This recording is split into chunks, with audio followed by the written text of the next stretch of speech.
और महफिल में बैठे भाइयों को मेरा नमस्ते प्रणाम है।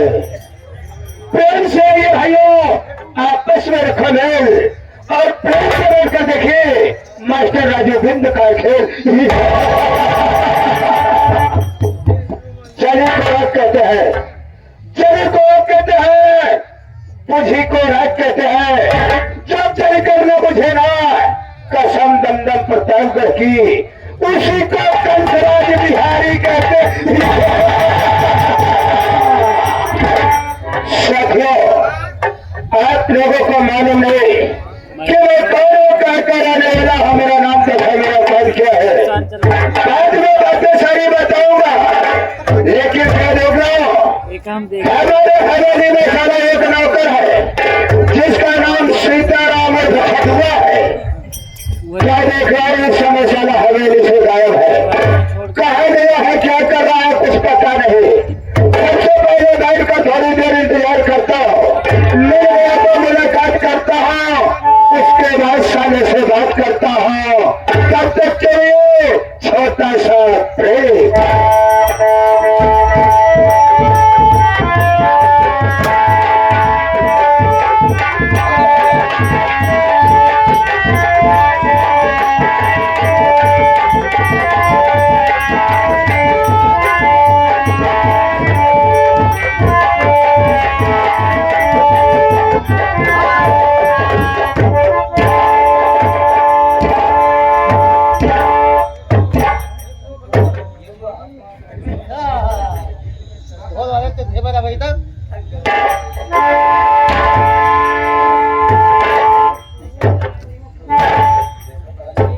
बाबू साहब ये शंकर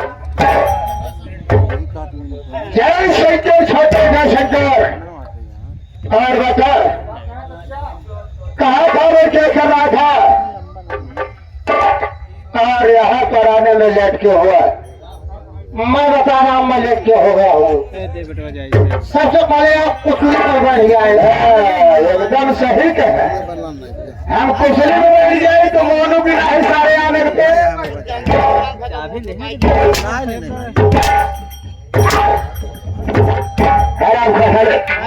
कुशली में बैठ जाए। कुशली क्या है? कोसी कहते हैं, कोसे कोसे कोसे। आप ज्यादा बताया मत क्यों लेट हो गया हो। बता हम जाते हैं बाबू साहब आप चला गए पुराना गंगा जी नहाए। जब पुराना गंगा जी नहाए गए तो हुआ देखा तो तिहानेला पेनेला तिहानेला पेनेला चेहरा देखा होगा ही नेला पेनेला।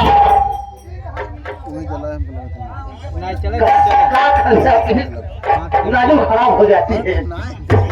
बाबू साहब बहुत भीड़ लगी रहा है, मेला घूमा तो चाहना चला जाते है तो देखा तो है बड़े बड़े साधु, बड़े बड़े महात्मा ये तक ना योगी बाबा अलग भीड़ लगाए हैं।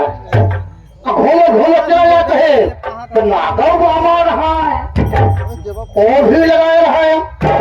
मेला घूमो चला जाते है आगे में देखा तो है तो बड़े बड़े साधु, बड़े बड़े महात्मा इतना जो जगह के आगे रखे रहा है। अल्लाह के माला हाथ में से हिलावत रहा है। क्या हिला रहे थे? माला। अरे सारे मंत्रों का उच्चारण कर रहे थे। फिर क्या हुआ? जो हिलावत हम खड़ा होकर लखत है हे भगवान न सीखे पूछते ही है न क्यों दिखाते ही है, हम कम तो हिलाए जाता है। आधा घंटा बीत गया तो क्या हुआ? अपने बाबा जी ने बता यहाँ क्या कर रहे हो बेटा, यहाँ क्या कर रहे हो?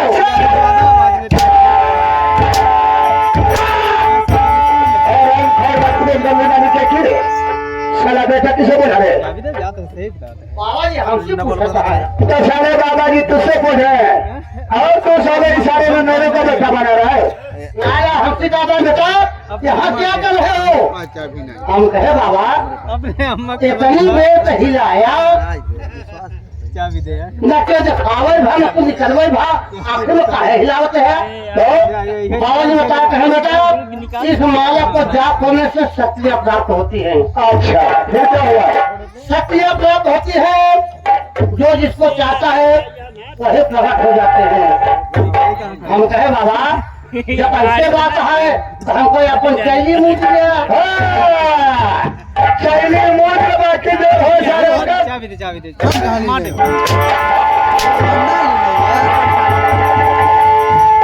चैली मूट गया। राजू बड़ी हारी आता है ना, ये से ना होता है पहले से में मूड खराब हो जाए नाया हमका बात है ना चैली का हम वापस कहे सारे चेला मोड़ लो चेला बना लो सही है राजू के दिख रहा है चेले मोड़े हम के भाग ले हम कहे चेला बना ले आप कहे बेटा के मान लो जिसको जाप करोगे वही प्रकट हो जाएगा, शक्तियां प्राप्त हो जाएगी। हम सोचे बाबू साहब कि दुनिया में जितना देवता है सब फट गया है, क्या हनुमान जी पूजा करता है, क्या शंकर जी पूजा करता है, क्या दुर्गा माई पूजा करता है, क्या काली माई की पूजा करता है, क्या थाने पहलवान की पूजा करता है। हो गया जिसकी जहाँ आत्मा मानती है वहाँ पर वो उसकी पूजा करता है। हम सोचे कि एक देवता खाली है उनका क्यों पूजा नहीं करता। अरे ऐसा कौन सा देवता खाली है जिसकी पूजा नहीं होती? जो मौत लेते हैं और मौत को देते हैं। ओ साला यमराज की बात कर रहा है। फिर क्या हुआ रे? हम सोचे वो देवता खाली है हम उन्हें पूजा करब। फिर क्या हुआ? अब हाथ में माला ले ली। अच्छा आखिर में उनके हिलावा कहीं हिलावा कहीं हिलावा कहीं और सोचे कहीं हे भगवान कब तक हिलवाई है, कब बजे करी है, कब बजे खाई है। हिलावत ही बाबू साहब हिलते हिलावत देखा तो ही फांसा में बैठ के ऐसा हाथे बुलाई के ऐसे हवाए के आए तो हरे भक्ति में खुश हो गए। अब फरसा पे बैठ के हाथे में भैंसा लाई के कदे छोटुआ अगर तो फरसा पे बैठाई दिन जाए तो कई कदम चल सकते वो आए है ना। यमराज फरसा पे बैठ के भैंसा हाथे में लेके सरऊ कैसे मारत अजवान पिचोलर जाते में तरे तो टूट जाए। अरे भाषे पर बैठ कर फरसा हाथ में लेकर यमराज भगवान साक्षात प्रकट हो गए। प्रकट हो गए, जब प्रकट हो जाए कहें बेटा क्या चाहिए, बेटा क्या चाहिए, जो मांगना हो मांग सकते हो। मैंने कहने के लिए तुझसे कहा कि बेटा मैं प्रसन्न हो, तुझे जो वरदान मांग रहा है मांग ले। फिर क्या मांगा रे? हम सोचे बाबू साहब क्या एक वरदान मांगी, अगर मांगे चाहे तो हम तीन तीन वरदान साथ में मांगे। हम कहे भगवान अगर तू हमको देता है तो तीन वरदान दे। कहे बेटा ये मांग सकते हो, कहें जल्दी मांगो मेरे पास समय नहीं, हमको और कोई भाग याद कर रहे हैं। हम कहा भाई हमारा भेज न मिला है, बैठा पानी वानी पी जा तब जाया। कहे नहीं बेटा जल्दी मांगो। हम कहे अगर तू हल बुलाओ नहीं यहाँ तो कहे बाजार की है कि जाओ तुम्हारे भैंसा सिंह अलग यहाँ दोनों एक हो जाए। कहे नियम देखते देखा बाबू साहब दोनों सिंह हेराए के बाद हुई पिछले से जो कहो तो निकलवा तो भाई यानी कहा बोले पहला बाजार में कोई सिंह जुट करके खिखारी कही दे है। कहें बेटा दूसरा मांगो मांगो मेरे पास समय नहीं है। कहे भाई हमारा जी मांगा कहीं कहेंगे बेटा समय नहीं है। हम कहे तो हल बुलाना यहाँ तो दूसरा बाजार यहाँ की भैंसा से ही बैठ गया। हम मांगेगा चाहे इसके बदले में कुछ मांगो हमको कुछ है कहे यहाँ बादाम दे आए फसल के धाय फसल बादाम दे के फसे धीरे से काट के बोले दूसरा भी आवाज हो गया है जब भैंसा से ही बैठ गए तो क्या हुआ? भैंसा लाग मुड़ी हिला अब उनका आंखें उल्टी पुल्टी जाती है। कहे बेटा तीसरा बादाम मांगो जान खतरे में है। हम कहे रुक जा भाई हलुला जी मांगने कही कहे नहीं बेटा जान खतरे में है जल्दी तीसरा बादाम मांगो। हम कहे जब तू हलुला में यहाँ तो तीसरा बादाम ही है तो उन्हें भैंसा सिंह अलग हो जाए। कहे मुख वाले क्या मांगो? हम कहे कुछ ना कहे आप बादाम दे हाय भसन के धाय भसन कहे बेटा अच्छा भैंसा सिंह लाग फाटे उनका हाथन जीव निकली आती है मुँहे के फेंकू फेंके देता है आंखें उल्टी पुल्टी जाती है फाटता ही फाटा फाटता ही फाटा हमारा रखिए पटता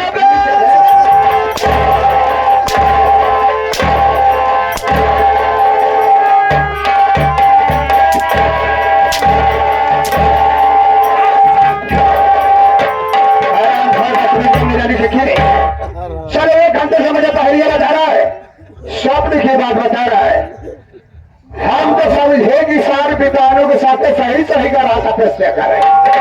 बाबू साहब जब आखिर खोली है हम सोचा सही भाई को मांगा अब जमराज भगवान है वो कहाँ गए समझ के 1 बजे तक सीधा भागत चला तब चले है कब ये बताओ कि घरे दारू के सौंपे कि हवेली में ड्यूटी कर दे? बाबू साहब ड्यूटी करूंगा। ड्यूटी करेगा? हाँ। सारे अगर ड्यूटी से निकाल दिया तो बाल बच्चे भूखे मर जाएंगे। नहीं बाबू साहब ड्यूटी करेगा। आज के बाद ऐसी गलती नहीं होनी चाहिए थे। तो मुझे जानता है मैं तुझे जानता हूँ लेकिन वही जनता जनार्दन घराती व बाराती है नहीं जानते हैं कि मैं कौन हूँ क्या कर रहने वाला हूँ इसलिए हमारा परिचय बता दे। बाबू साहब इतना दिन हो गया आइए काका जब तुम्हारे बाबू मुझे बनाई दी ना बाबा अरे साले तो तुम्हारे मुहूर्त कैसे ले एकदम सही कहता मुहूर्त कैसे ले और जगह ही नहीं नहीं बाबू साहब अरे साले हमारे सामने हमारा नाम नहीं ले सकता। हाँ बाबू साहब हम 1 चके लोग 2 कोड़ी के गुलाम आपके सामने आपका नाम और पता नहीं बता सकता। कहने का मतलब मुझे परिचय स्वयं बताना होगा। आप अच्छी बात है ना जो एक नौकर का कर्तव्य होता है तो इन्हें अदा करके दिखा दिया। कह जाओ मैं अपना परिचय स्वयं बता दे रहा हूँ।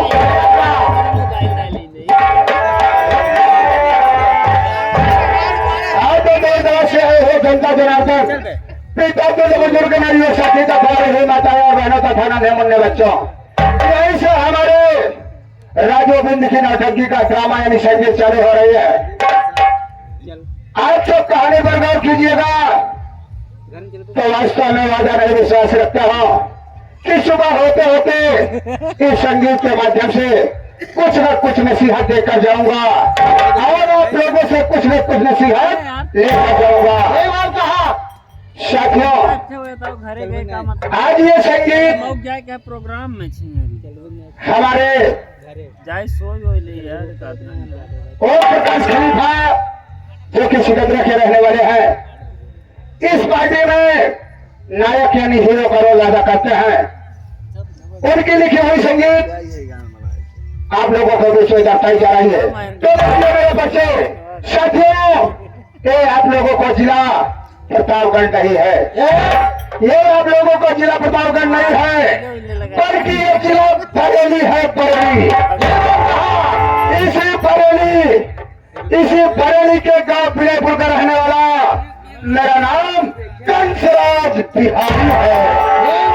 कंसराज बिहारी ये कंसराज बिहारी इस बरेली का रहने वाला नहीं है बल्कि बिहार का रहने वाला है। सीताराम एक समय की बात है हमारे बिहार में अचानक बाढ़ आ गई। लोग वहां से घर छोड़कर भागना शुरू कर दिए। कितने लोग डूब कर मर गए कितने जानवर बह गए। मेरे कहने का मतलब भयंकर वहां पर तबाही आ गई उसी बार में मैं भी वहां से बिछड़ गया। भागते भागते हमारे बिहार में भुखमरी आ गई। मैं वहां से भागकर सीधा बरेली चला गया। बरेली में आया तो मैं सिर्फ ये पता करता रहा कि इस बरेली जिले में कौन ऐसा व्यक्ति है जो सबसे बड़ा धनवान है। जब मुझे मालूम हुआ कि इसी बिलासपुर में सेठ शंकर लाल रहते हैं। सेठ शंकर लाल जिनकी बीवी का नाम सुषमा है, इस इलाके का सबसे बड़ा धनी।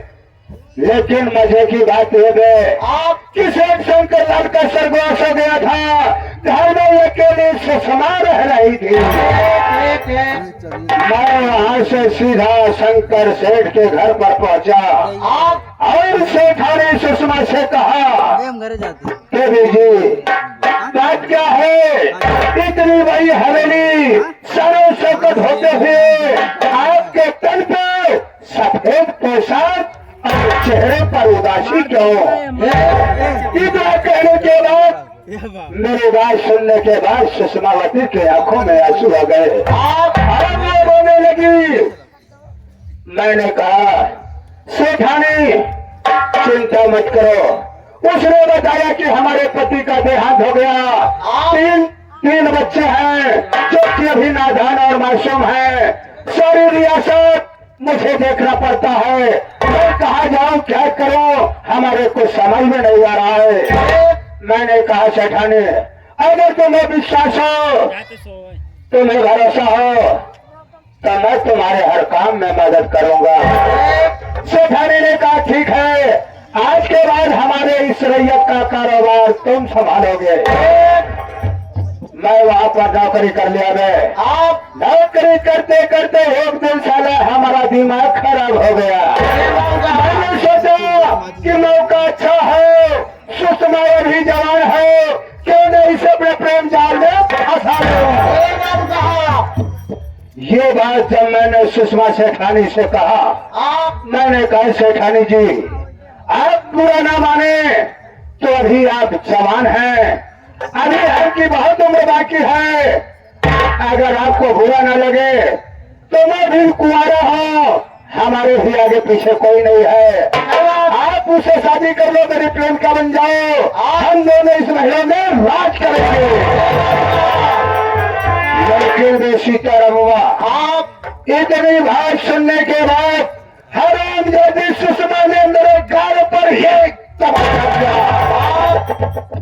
एक तमाचा पड़ते ही मैं झन्ना कर गिर पड़ा, उठा अपने गाल को पकड़ा और सोचा कि अरे सुषमा, तूने हमारे गाल पर तमाचा मारा है, लेकिन इस तमाचे का निशान साला हमारे दिल पर पड़ गया है। उसी दिन मैंने अपने दिल में कसम खाई कि सुषमा, अगर तुझे और तेरे बच्चे को नहीं बिखेर दिया तो हमारा नाम कंसराज बिहारी।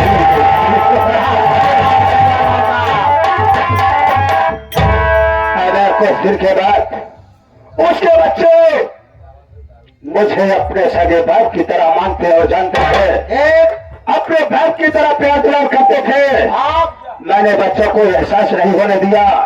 एक दिन रात में मुझे मौका मिल गया, मैंने सुषमा हरामजादी को सोते हुए उसके शरीर के 15 टुकड़े कर दिया। 15 टुकड़े करने के बाद हरामजादी की लाश को एक बोरे में भरकर ला जा करके उस लाश को मैंने बहती हुई नदी में फेंक दिया। जब सुबह हुई, बच्चे उठे, अपनी मां सुषमा को ढूंढना शुरू किए। धीरे धीरे दोपहर हो गया, शाम हो गया, सुषमा का कोई पता नहीं चला गया। बच्चे मुझसे पूछने लगे कि पापा मम्मी कहाँ है, मम्मी कहाँ गई। हमने कहा, बेटा तेरी मम्मी कहाँ गई मुझे नहीं पता, मैं तो काम पर गया था, वहां से आया, अभी तक तेरी मम्मी मुझे दिखाई नहीं दी। उसके बाद हमने ऐलान कर दिया कि सुषमा महारानी कहीं भाग गई। बच्चे रोने लगे, मैंने उन्हें सत्तावना दिया। आप क्यों बेटा, चिंता मत करो, अभी तुम्हारा बाप जिंदा है, हमारे रहते हुए तुम्हें किसी प्रकार की कष्ट नहीं होने दूंगा। मैंने समझा बुझा कर उन्हें रखा है। आज वो हमें अपने सगे बाप की तरह मानते हैं।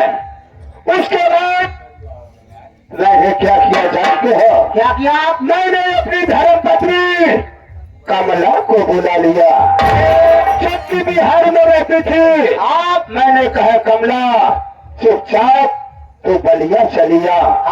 यहाँ पर मैंने बहुत रियासत बनाई है। अरे मैं यहाँ का कोई ऐरा गैरा नहीं, बल्कि यहाँ का माना जाना शेख कंसराज हो गया हो।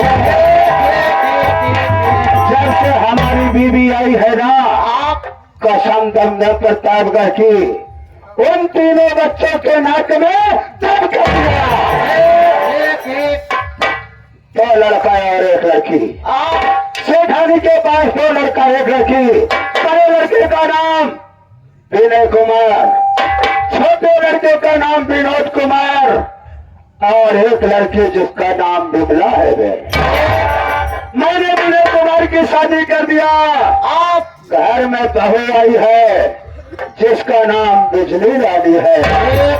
लेकिन वो ससुरी उसका भाई विजय कुमार दहेज में 1 लाख रुपया देने का वादा किया था। लेकिन हरामजादा जिस समय मैं बारात लेकर गया, सरवासे में हमारा पांव पकड़ करके गिराने लगा। उसने कहा कि बाबूजी कुछ कारणवश मैं इस वक्त पैसा नहीं दे पा रहा हूँ, लेकिन मैं वादा करता हूँ कि कुछ ही दिन में आपका 1 लाख रुपया आपके घर पहुंचा दूंगा। लेकिन आज तक भी मुझे हरामजादा पैसा नहीं दिया। उसी पैसे के कारण हम दोनों प्राणी बिजलिया को बहुत परेशान करते हैं और वादा करते हैं कि अगर पैसा नहीं मिले ना तो माई कसम ससुरी को जिंदा जला दूंगा। चल गए। अच्छा बाबू साहब, माना आप कंसराजी है, पंचो पहले मैं नौकरी पावे 10,000 जब बिहारी पहुंचे 2,500 रुपया जाए। कितना बिहारी अपन पेटे जाए बड़े परेशान हो जाए। हम लोग अपना कमाने देते थे, देते थे। वो पेटे में मसला है। देख लिया ये बिहार से आए कितना बड़ा बनाई बनी है, और ये छोड़ नौकरी करे छोटे जगह बड़ी नौकरी पाई है। आगे सामने जो चाचा जी बैठे आगे कहा गया है एक बिहारी 100 पर भारी। एक बिहारी 100 पे भारी, और जहाँ 100 भारी तो अपना बिहारी का पतो खा ली। ₹11 हमारे लिए दिया काटे हाई 100 चाचा जी को काम। चले इस समय हम थोड़ा घूमने के मूड में हैं। चल मेरे साथ।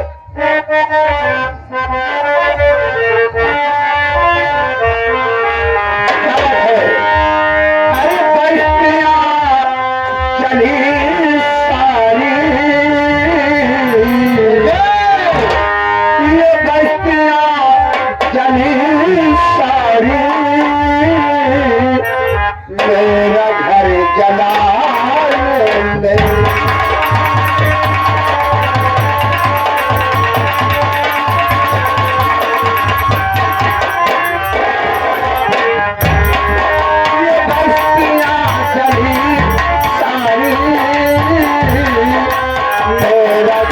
जला